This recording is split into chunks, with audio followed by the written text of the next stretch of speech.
পাইলসের রোগের ক্ষেত্রেও কিন্তু আপনি এই জীবনযাত্রার যে মানগুলো আছে এগুলো ফলো করতে হবে। আপনার খাবারের যে রেস্ট্রিকশন আছে এটা ফলো করবেন।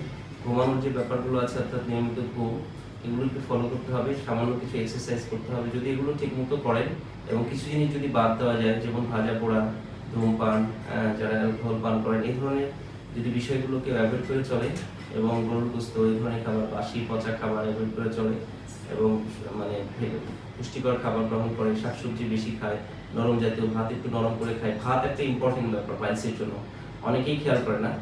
যে যারা বিশেষ করে মিনিকেট, আমি নাম ধরেই বলছি, যারা মিনিকেট চাল খান, মিনিকেট চাল সে মানে আজকে রান্না করলেন 2 দিন পরেও দেখবেন ভাত ভালো আছে। এই ভাত যারা খাচ্ছেন তাদের কিন্তু পাইলস ভালো হবে না, একবারে বলে দিচ্ছি, কারণ এটা আমার নিজের অভিজ্ঞতা থেকে আসছে। হ্যাঁ, খাওয়ার সাথে সাথে 2 দিনের মধ্যে আপনার টয়লেট হার্ড হয়ে যাবে এবং আপনার পাইলসের সমস্যা সলভ হবে না। মিনিকেট চালের ভাতগুলো খাওয়া যাবে না। আর আপনার ভাতটা খুবই ইম্পর্টেন্ট, কারণ আমরা ভাত বেশি